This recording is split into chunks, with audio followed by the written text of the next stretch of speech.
Duncan would not stop grumbling. He grumbled that he wasn't polished enough. He grumbled that he was overworked.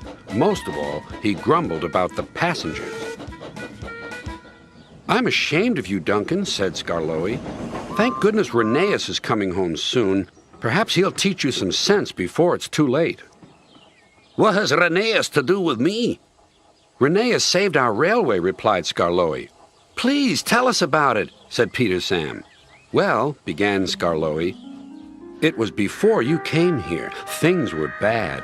Rheneas and I had to keep the trains running, or our railway would have to close." "How awful," murmured Peter Sam. "I tried hard," continued Skarloey, "but my old wheels ached." Rheneas understood. "It's my turn now," he'd tell me. He was often short of steam, but he always struggled to a station and then rested there. "I mustn't stop between stations," he'd say. "The passengers wouldn't like it." "Huh," huffed Duncan. He had stopped on a viaduct and hadn't cared at all.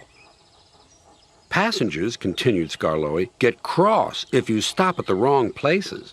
Rheneas stopped in the wrong place once, and this is what happened." One wet and windy afternoon when the rails were damp, Rheneas was traveling home with a full train. There were even passengers in the caboose. It wasn't a comfortable ride at all.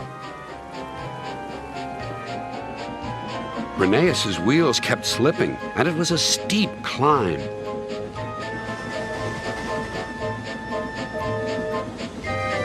At last, his wheels gripped the rails again. "The worst is over," he thought. "Now we're away."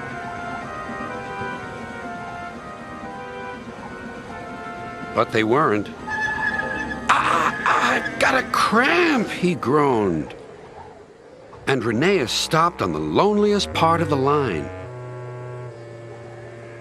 His driver examined him carefully. "Your valve gear has jammed. We need to reach the next station.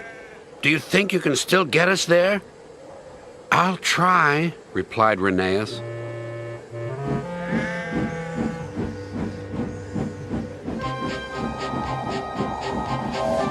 Rheneas did his best.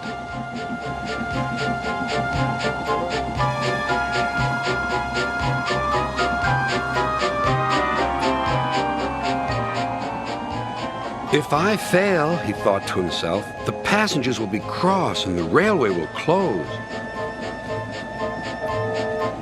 Everything blurred. He was really too tired to make another turn of his wheels, but he did. And another, and another, and another.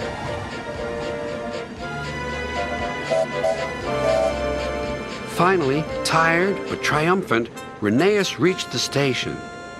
"I'm here at last," he wheezed. "Thank you for getting us home," said the passengers. "We'll tell all our friends what a fine railway this is."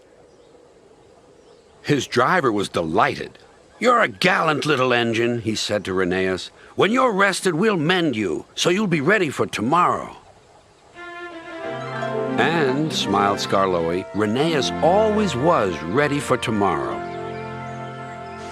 "Thanks for telling us about him," whispered Duncan. "I was wrong. Passengers are important after all." The next day, Rheneas came home. All the engines were there to greet him. Edward pushed his truck to the siding, where he was lifted onto his rails. This was the signal for a chorus of whistles from engines large and small. Everyone was happy, and Rheneas was the happiest of all. "You know," he whispered to Skarloey, "this helps a little engine to feel that at last he has really come home."